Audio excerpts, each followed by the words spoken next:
Nel video di oggi andremo a vedere come gestisco per ora tutte le parti di un lavoro su commissione. Dico per ora perché il mio percorso man mano nel tempo continua a cambiare e quindi anche il mio modo di approcciarmi. Nello specifico oggi andremo a vedere le seguenti parti: sopralluogo, calcolo delle tempistiche e preventivo, reperimento dei materiali, la manodopera e la consegna e installazione. Sarà un video carico di informazioni, spero utili per tutti, quindi lascia un bel like e iscriviti al canale per supportare questi contenuti.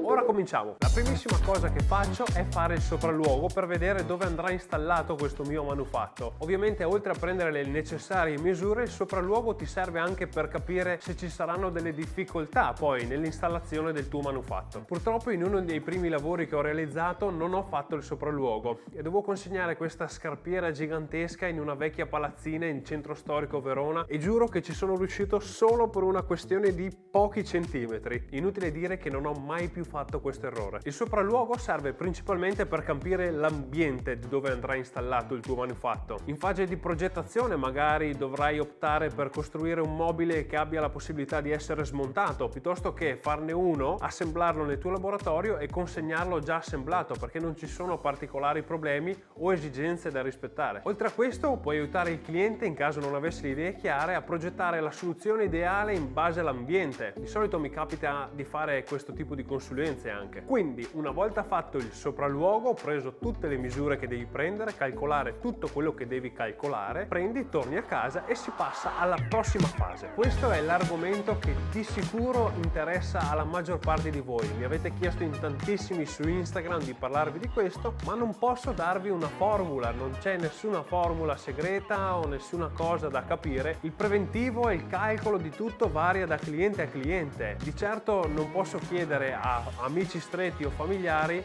la stessa manodopera che chiedo a un cliente qualsiasi, per capirci. Quindi in questa fase non vi spiego come fare un preventivo e nemmeno come lo faccio, ma vi darò comunque una linea guida da seguire. Piccolo disclaimer: io non sono un falegname e non ragiono come un falegname, ok? Io trovo soluzioni ai problemi che mi vengono proposti, quindi non c'è una regola di come si fa un preventivo per un maker, ok? Detto questo, quello che faccio è 1. Ricerca per il prodotto. In questa fase cerco tutto quello che mi serve per completare il progetto, dal materiale alla ferramenta, spunti creativi, idee e gli attrezzi che mi servono, e se non ho quegli attrezzi, quali attrezzi mi potrebbero servire per completare al meglio questo progetto. Poi passiamo alla progettazione. Quando abbiamo le idee ben chiare su tutto il materiale che ci serve, passiamo alla progettazione in 3D. Io utilizzo Fusion 360, progetto tutto quello che mi serve e faccio la lista pezzi di ogni singola parte. Passiamo al costo del materiale e manodopera. Dopo che conosco tutte le parti del progetto e so quanto materiale mi serve,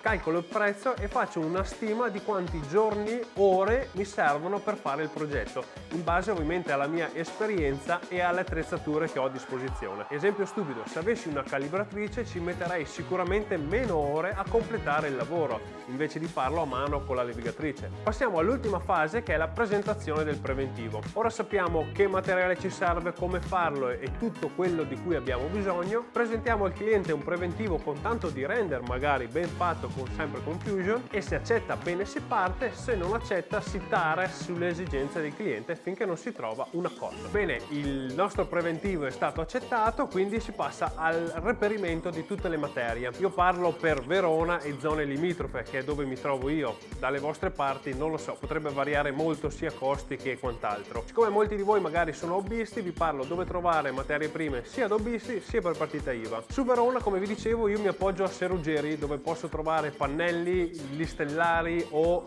impiallacciature particolari. Altrimenti c'è Fast Wood, che è sempre a Verona in zona industriale, che serve anche privati. Loro offrono addirittura tutto un servizio di taglio e bordatura. Se voi andate da loro col vostro progetto fatto in Fusion, con la lista dei tagli e tutto, vi tagliano il pannello, vi fanno la bordatura e vi danno il pannello in mano. Poi dovete solo assemblarlo e avete il vostro mobile fatto su misura come lo volete voi. Preciso. Se invece mi serve materiale più normale, diciamo un multistrato, un MDF o quant'altro, di solito io vado da Bricoman. Trovo il 90% dei materiali che mi servono, compresa la ferramenta. Per il progetto di oggi invece il materiale mi è stato fornito direttamente dal cliente. Siamo andati insieme a scegliere le tavole proprio per questo progetto. Nel capannone di suo padre c'erano queste belle tavole di cedro del lago di Garda e abbiamo selezionato insieme le migliori che serviranno sia per questo progetto sia per un progetto che vedrete in futuro. Quando avevo iniziato e non avevo esperienza, la manodopera la calcolavo più o meno al doppio del materiale. Mi spiego meglio: se un progetto costava 100 euro, la mia manodopera costava 100 euro. Il ragionamento che facevo era: se un progetto è piccolo, mi ci vuole poco tempo per realizzarlo, ok? Se un progetto è grande, ci vuole molto più materiale, quindi molto più tempo. Quindi in prospettiva chiedevo il doppio rispetto al materiale. Poi stava a me, nelle mie capacità, riuscire a fruttare di più questo mio lavoro. Però all'inizio, non avendo esperienza, calcolavo che tutti i lavori che facevo erano solo esperienza. Se ci mettevo di più, ci mettevo una settimana per fare una erano ok? La mettevo in conto come esperienza da maturata. Vi ricordo che quando ho iniziato facevo un lavoro part-time e questo era, diciamo, un hobby per me, quindi mettevo tutto in preventivo solo per acquisire conoscenza. Oggi che sono 6 anni circa che faccio questo qua, riesco a capire a spanne quante ore o giorni ci posso mettere per realizzare qualcosa in base alle esperienze che ho avuto su progetti passati. Oltre a calcolare a spanne quanto ci metto, traccio il mio tempo utilizzando un'applicazione che vi consiglio anche a voi onestamente. Si chiama Clockify. Questa qua ti permette di suddividere il tuo tempo e tracciare i progetti che segui in base al cliente o al progetto. Inoltre c'è un'opzione che ti consente di monetizzare le tue ore, nel senso che se tu dici che per quel determinato progetto le tue ore costano X, lui ti fa già il calcolo poi alla fine di quante ore e quanti soldi corrispondono. Questo è molto utile per riuscire a calcolare meglio, uno, quante ore ci mettete effettivamente per realizzare qualcosa e quanto alla fine dovete far pagare il vostro lavoro. Trovo questo strumento di time tracking veramente molto utile.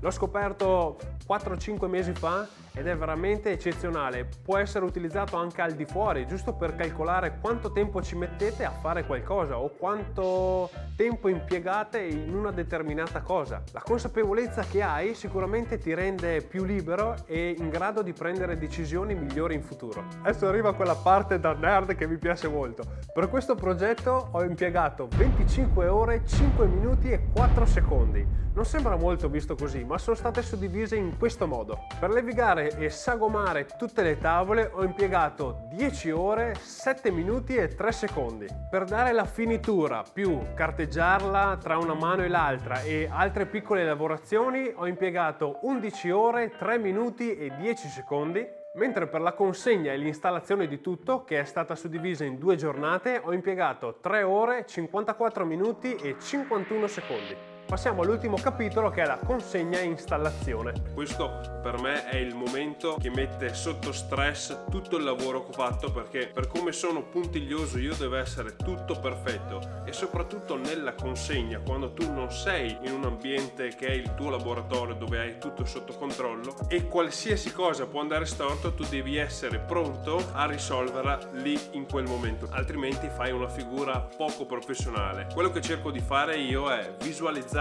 bene in testa ogni singolo passaggio che devo andare a fare una volta arrivato dal cliente. Mentre faccio questo mi scrivo tutte le attrezzature e qualsiasi minima cosa che mi può servire. Penso a qualsiasi errore che ci può essere, penso a qualsiasi imprevisto, ovviamente nel limite dell'umano, e mi segno tutto in modo da essere preparato per ogni cosa. Chiunque ha un operaio a casa sua che sta facendo un lavoro vuole che faccia il lavoro nel miglior modo possibile, nel minor tempo possibile e che lasci pulito. Quindi questo qua è il mio modo di lavorare: veloce, efficiente e pulito, cioè non ti accorgi neanche che sono passato. Ovviamente tutta questa preparazione ha un costo poi alla fine. Successivamente mi preparo una lista di tutte le lavorazioni che devo fare in ordine cronologico. Appena arrivo cosa devo fare, quello, come lo faccio, così, e mi preparo tutto, così ho una lista in testa ben chiara e visualizzo già quello che dovrò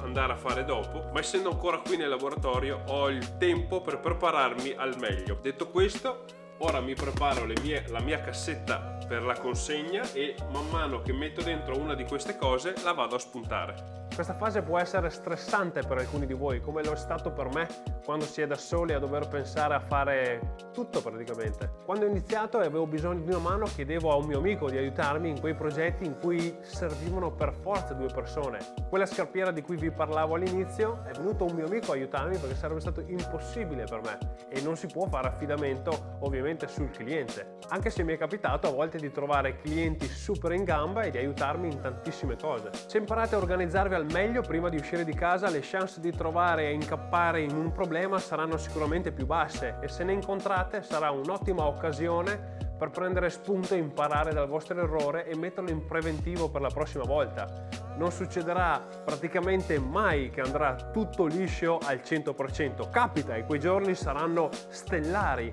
ma spesso e volentieri c'è sempre un imprevisto. Bene, queste erano tutte le fasi che io seguo dall'idea alla consegna di un progetto. Spero che sia stato un video utile per tanti di voi, perché quando ho iniziato non ho trovato nessun esempio in giro e non avevo nessuno a cui chiedere. Quelle che vi ho dato non sono regole che vanno bene per tutti, prendete spunto da quello che volete e create la vostra routine. Prima di lasciarci vi ricordo che il canale è sostenuto in parte dagli abbonamenti dei Patreon, che ringrazio sempre. Se vuoi accedere a contenuti in anteprima o far parte attiva dei progetti dietro le quinte, ti invito a dare un'occhiata alla pagina, ti lascio ovviamente il link qua sotto in descrizione. Come sempre vi ringrazio tutti per il supporto e noi ci vediamo il prima possibile in un nuovo video.